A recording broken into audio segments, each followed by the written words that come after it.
Kalau kita lihat nama Isa itu sudah berbeda dengan nama standar di teks-teks Arab. Di dalam teks bahasa Arab, kebanyakan dalam Injil bahasa Arab tidak dikenal kata Isa. Yang dikenal kata Yeshua. Yeshua Al-Masih. Yesus Kristus. Bukan Isa Al-Masih. Dari mana ini kata Isa ini muncul? Ternyata itu dari Kristen Syria. Nah, Kristen Syria ini di dalam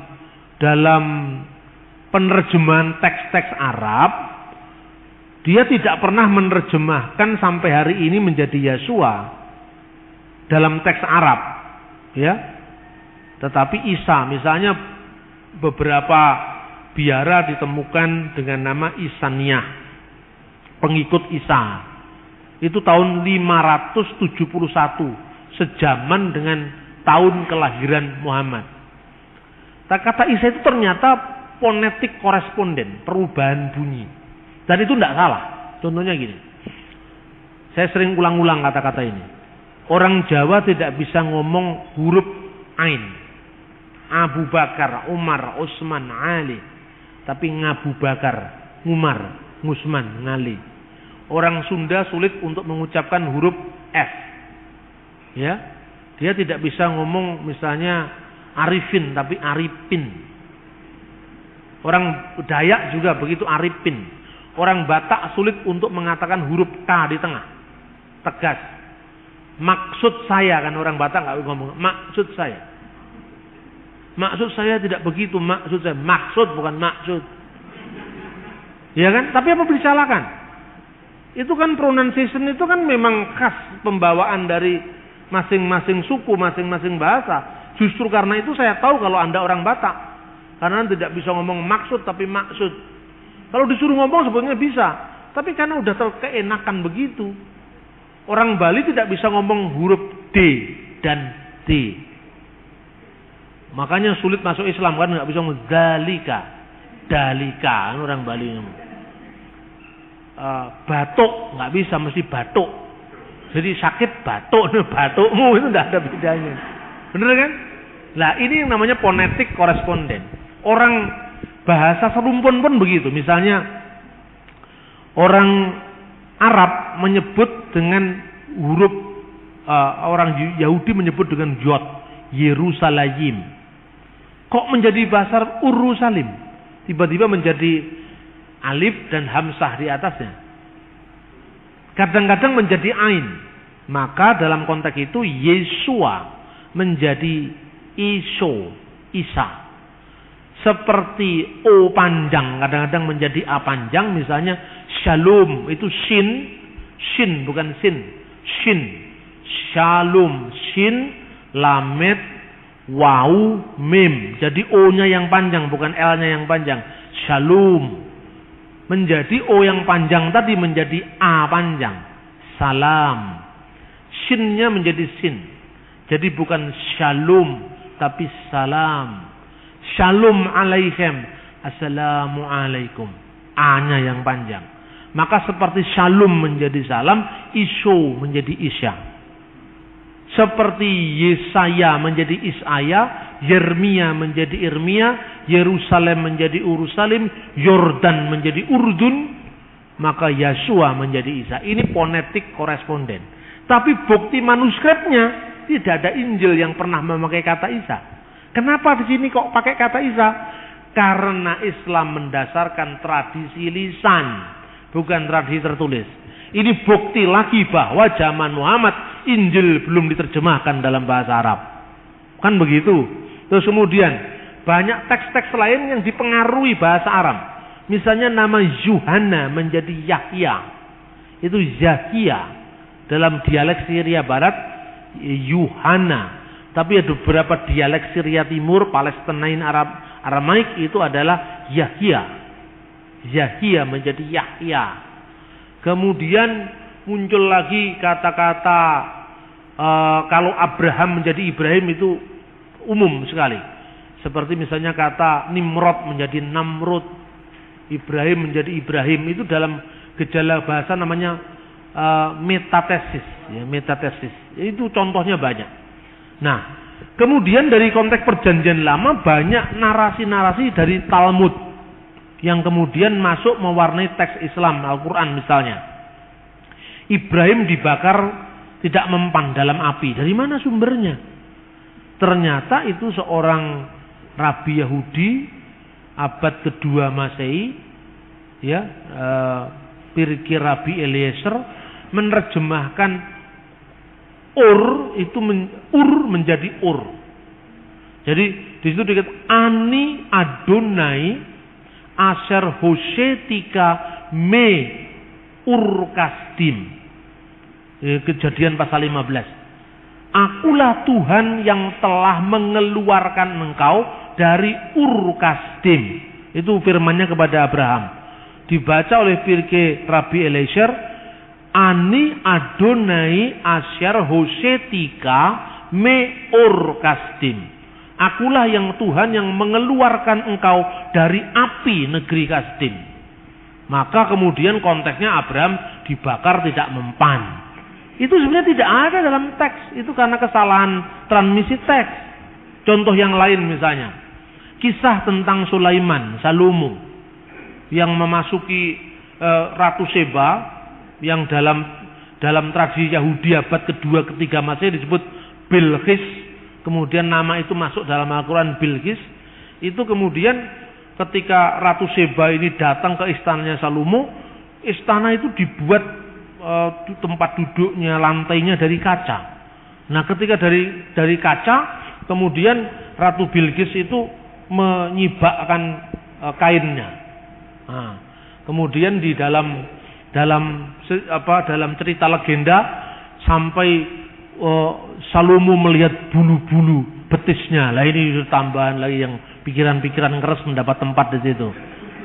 Karena dia menyingkapkan kainnya. Di pikirnya itu adalah air, padahal itu adalah kaca. Nah, sebelumnya itu menggambarkan kehebatan Salomo itu digambarkan.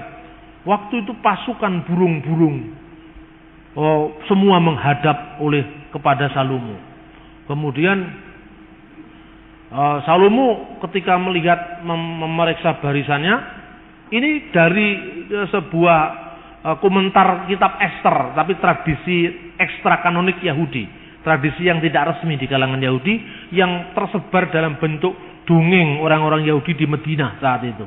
Digambarkan bahwa mana semua burung sudah hadir, semua makhluk sudah hadir, kecuali bulbul yang tidak hadir. Nah, di dalam teks tafsir Ester itu sebetulnya disebut ayam jantan yang tidak hadir. Tapi kemudian nggak tahu dalam konteks Al-Quran burung dengan ayam kan mirip. Lalu diartikan di situ bulbul. Bulbul di mana? Sulaiman sangat jengkelnya mau membunuh bulbul itu. Tapi tidak lama kemudian bulbul datang kasih laporan. Di muka bumi ini ada satu kerajaan yang belum tunduk pada Anda, yaitu kerajaan Seba. Ratunya seorang perempuan gini-gini. Nah, kemudian Seba pun akhirnya datang ke situ. Terus kemudian dalam itu menurut Targum Ester, ya, ekstra kanonik. Tapi dalam Al-Quran ditambahi pasukan jin. Nah, Anda teliti bulbul itu bahasa apa? Pasti bukan bahasa Arab asli. Itu bisa dilacak. Kemungkinan itu beberapa ahli menduga itu dari unsur Ethiopia. Dan kenapa Ethiopia? Ethiopia pernah hubungan intens dengan Islam. Raja Negus al-Asyam. Itu dari sumber perjanjian lama. Terus kemudian ada fakta-fakta kristologi yang dikaburkan. Zakaria Nabi dalam perjanjian lama dikaburkan dengan Imam Zakaria dalam perjanjian baru, yang adalah bapak dari Yahya Pembaptis, ya kan? Kemudian Miriam dalam perjanjian lama yang saudaranya Harun dan Musa, anaknya Amram. Amram punya anak Musa, Harun dan Miriam kan? Dikaburkan dengan Maria perjanjian baru. Sehingga ketika Maria membawa anaknya tanpa menanyakan, tanpa memberitahu siapa bapaknya Yesus itu, ya kan? Itu kemudian ditegur oleh kaumnya, versi surat Maryam, wahai Maryam saudara Harun, ya Maryam ukta Harun. Padahal ini bukan Maryam saudara Harun. ini adalah Maryam ibu Yesus.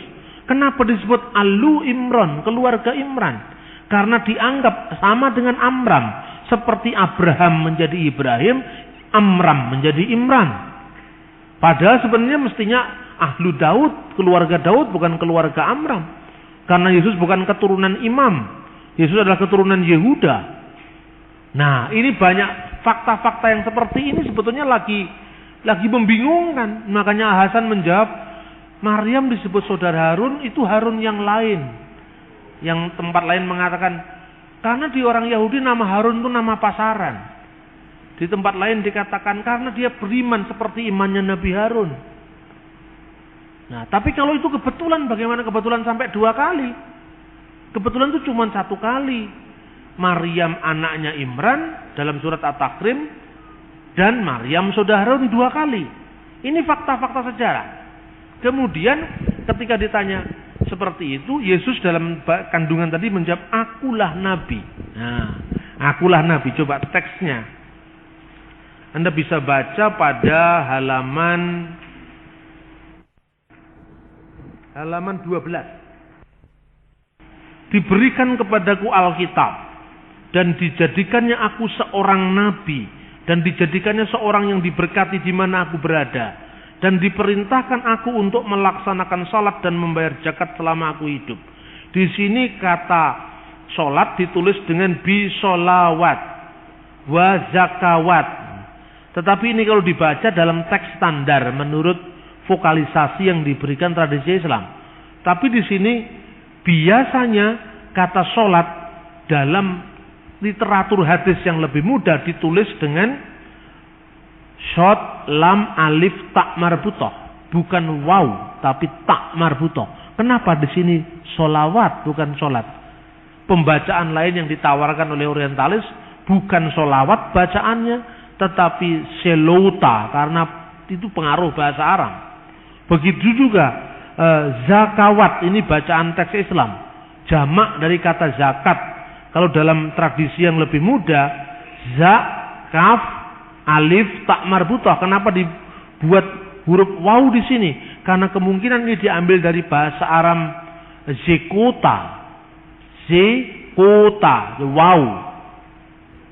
Zekota menjadi zakat, zakawat, kemudian selota menjadi solat, solawat. Ini pengaruh bahasa Arab. Nah, tapi itu tesisnya siapa ini namanya? Luxembourg yang heboh beberapa tahun yang lalu itu. Karena di situ ada kemungkinan besar misalnya bacaan hur itu artinya anggur perjamuan suci. Itu berasal dari surat-surat Mar Efraim dari Syria. Tapi di situ hur dalam teks Quran diartikan seorang bidadari yang bermata jeli, yang tetap perawan di surga. Nah, yang dikaruniakan kepada hamba-hambaku yang beriman. Tetapi tidak diceritakan yang perempuan dikasih bidadara, tidak ada. Tapi yang laki-laki dikasih bidadari. Kan begitu. Nah, ini teksnya seperti itu. Nah, ternyata saudara-saudara, berbicara waktu bayi ini tidak ada dalam tradisi tertulis abad Yesus, tidak pernah ada. Kapan mulai ada? Kan begitu. Ini ternyata berasal dari buku yang judul Injil Tufuliah, The Arabic Gospel of Infancy, Injil Tufuliah. Dan buku ini baru muncul abad ke-7, terjemahan The First Gospel of Infancy dari bahasa Suryani, bahasa Syria, abad ke-4 dan abad ke-5 diterjemahkan dalam bahasa Koptik. Bunyinya seperti ini. Dalam buku Yosefus, imam besar yang hidup pada zaman Yesus, sementara orang menyebut Kaifas, disebutkan bahwa Yesus berbicara ketika masih dalam gendongan dan berkata kepada Maryam ibunya, wa qad qala, mana ini Yeshua takallama hainin kana fil mahdi wa qala li Maryam ummuhu ani anna al-masih ibnullah alladhi waladati kama basyiru Jibril al-Malak wa abi arsalni liqalasil alam. Sesungguhnya aku ini anak Allah. Kata Ibnullah diislamkan menjadi Abdullah, hamba Allah, yang engkau lahirkan sesuai dengan kabar gembira dari malaikat Jibril. yang engkau lahirkan sesuai dengan kabar gembira malaikat Jibril. Ini redaksinya persis dengan surat Maryam ayat 45. Ya Maryam, innallaha yubashshiruki. Kata basyara, bisyara, kabar baik. Yubashshiruki, telah memberikan kabar gembira kepadamu. Bi kalimati minhu, dengan firman dari dia. Namanya Al-Masih Isa putra Maryam. Yang memberitakan ini, idkholatil malaika, berkatalah malaikat. Dalam teks Injil Tufuliyah, sesuai dengan kabar gembira yang diberitakan malaikat Jibril. Terus kemudian kata ini tidak muncul karena tidak cocok dengan semangat Islam. Wa abi arsalni likalasil alam, dan Bapakku telah mengutus aku untuk keselamatan alam. Ini baru muncul kira-kira abad ke-4 dalam bahasa Syria, abad ke-5 dalam bahasa lain di bahasa-bahasa di Timur Tengah, lalu abad ke-7 dalam bahasa Arab. Kemudian membuat tanah jadi burung. Itu berasal dari Injil Thomas al-Israeli, sering dibaca dengan Bisharat Tuma al-Israeli. Digambarkan Yesus membuat tanah lalu ditiup menjadi burung, 12 burung merpati. Ini kemudian muncul dalam surat Ali Imran ayat 49, ya, surat Al-Maidah ayat 110.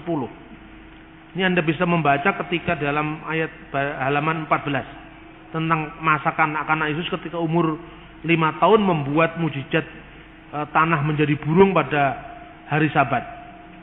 Nah, kemudian tentang Tritunggal yang dipahami Triteisme itu juga bisa berangkat dari tradisi pagan Arab di Mekah. Nah, ini beberapa setting sejarah yang ternyata itu diambil dari literatur apokrifa. Saya pun misalnya ketika saya ngomong di kelompoknya Salihara itu, kelompoknya Gunawan Muhammad, saya bicara begini. Tidak ada agama yang tidak saling meminjam tradisi agama sebelumnya. Saya memberikan contoh. Contohnya dulu adalah kata sabat dalam bahasa Ibrani. Itu berasal dari kata sabatu bahasa Akadia. Itu konteksnya dengan Dewa Marduk. Nah, tapi setelah saya menguraikan begitu, saya ceritakan. Nah, dalam Islam misalnya, kisah Yesus bicara waktu bayi itu berasal dari buku apokrif. Buku apokrif itu kumpulan legenda-legenda rakyat yang kemudian ditulis pada kira-kira ratusan tahun setelah zaman Yesus. Bisa bicara waktu bayi, membuat mujizat tanah jadi burung dari Injil Thomas. Itu semua orang mendengarkan itu sampai melongo begini. Nah, lalu pikiran dia, lalu kalau firman itu diartikan out of history, bahkan over history, turun dari langit. Lah bagaimana? Itu kutipan dari dongeng-dongeng rakyat turun dari langit. Tapi kalau bagi orang Kristen dan orang Yahudi, wahyu itu kan bukan didikte malaikat. Jadi kalau kata sabat itu paralel dengan kata sabat, itu wajar saja. Tidak ada masalah bagi kita misalnya. Leviatan. Leviatan dalam kitab Ayub. Itu kan naga laut artinya. Apa berarti bahwa orang Kristen mengakui tentang eksistensi binatang legendaris tentang naga laut? Tidak. Tetapi itu bahasa sudah diserap menjadi bahasa Ibrani. Aspek mitologinya sudah hilang. Contohnya misalnya Lukas pasal 1 ayat 78. Surya pagi datang dari tempat yang maha tinggi. Anda pernah membayangkan ketika membaca Lukas pasal 1 ayat 79, itu yang Anda bayangkan adalah Betoro Suryo, bapaknya Adipati Karno? Tidak, tapi karena kata surya sudah diserap dalam bahasa Indonesia, sudah mengalami demitologisasi. Bukan mitos yang dialihkan, tapi bahasa atau istilahnya. Bagi orang Kristen memahami yang seperti tidak terlalu sulit. Karena apa? Wahyu bagi kita tidak turun dari langit. Tapi wahyu itu menyejarah. Besok tanggal 23 saya bicara di Bali. Salah satu pembicara lain itu dari gereja Kristen Sumba. Judulnya itu Sang Anak Matahari. Jadi dia bagus sekali begitu mengekspos kontekstualisasi Injil ke dalam budaya orang-orang Timor.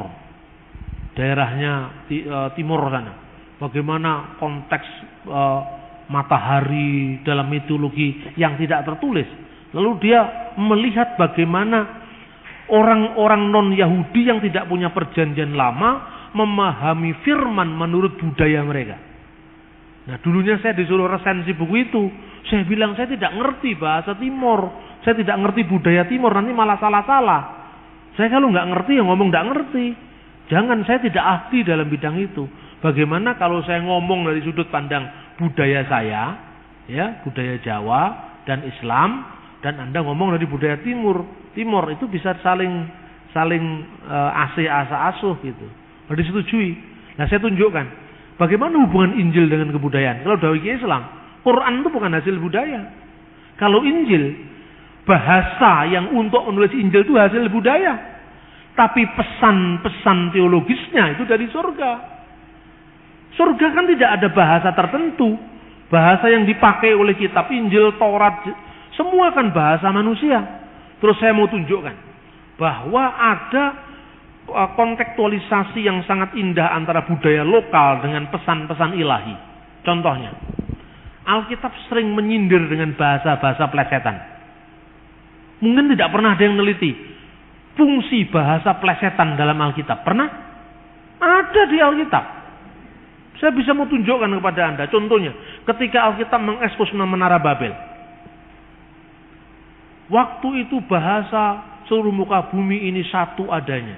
Nah, lalu mereka mau ingin mencapai Tuhan dengan mendirikan menara. Betul? Untuk apa? Karena dengan menara itu dia akan lewat Babel. Itu kan sindiran terhadap agama pagan Babel. Dengan kekuatan sendiri mau mencapai yang namanya pintu ilahi. Bab itu pintu, El itu ilah. Pintu dewa. Nah, manusia sudah membangun menara itu, akhirnya oleh Tuhan diporak-porandakan dengan pluralisme bahasa. Akhirnya mereka kacau balau, bukan Babel yang didapat, tapi Balel yang didapat. Balel itu plesetan dari Babel, artinya kacau balau. Katanya Babel, nyatanya Balel. Katanya mau mencapai pintu ilahi, ternyata kekacauan. Itu kan sama dengan parian bahasa Jawa. Jari ini bolah kok ireng, jari ini sekolah kok meteng. Hubungan antara eng itu ada, el itu ada, itu sebetulnya ada dalam budaya Alkitab. Ini kan menarik. Ayo, pernah kehabisan bahan untuk ngomong budaya? Tidak pernah, karena Alkitab ini sangat kaya dengan itu. Saya lagi meneliti itu bahasa plesetan dalam Alkitab. Jadi itu ada konteks bahasa Ibrani-nya begini, bahasa Aram. Aku meniup seruling tapi tidak menangis, itu konteksnya bahasa Aram. Apa menarik sekali kalau diteliti. Dan ternyata Tuhan itu memang humoris juga. Dia suka nyindir-nyindir. Halo kau, katanya dengan kekuatan kamu sendiri kamu bisa mencapai Babel, pintu Allah. Ternyata Balel, kacau balau kau. Sama dengan orang Jawa nyanyi atau orang Batak nyanyi sama. Contohnya apa itu lagu Wuyung itu. Witing klopo leganono wong kang nandang brongto. Legan dengan degan. Klopo mudo leganono wong kang nandang brongto. Witing pari dimen mari gonku loro ati, aduh nyowo. Itu mirip dengan Kejadian pasal 10. Itu plesetan. Legan, degan, witing pari. Witing pari itu apa? Damen, dimen mari, damen dimen, Babel, Balel, mirip. Jadi jangan terlalu serius kita memandang firman Tuhan seolah Tuhan itu bawa pecut kalau anaknya salah dicambuk cetes. Itu enggak. Tuhan itu kadang-kadang humoris juga. Sempatkan waktu kalau Anda berkomunikasi dengan Yesus itu seperti sahabat. Kamu memanggil aku guru dan Tuhan. Nah, ini contohnya. Ada teman saya. Dia tanya kepada saya, "Pak, apa menghadap Tuhan itu begitu seriusnya?" Kalau di GKJW itu kalau setiap hari pekan-pekan tertentu gitu semua pakai batik. Jadi kalau nggak pakai batik seolah-olah itu kurang menghormati Tuhan, ya kan? Orang Pentakosta selalu harus pakai dasi. Kalau nggak pakai dasi nggak menghormati Tuhan. Loh kalau kemudian orang Tengger pakai sarung apa nggak menghormati Tuhan? Ini kan pemaksaan budaya. Nah, semoga hal-hal seperti ini bisa mencerahkan. Karena banyak hal yang bisa digali dari firman Tuhan. Dari karya sastranya, dari budayanya, sejarahnya, arkeologinya. Tuhan memberkati kita.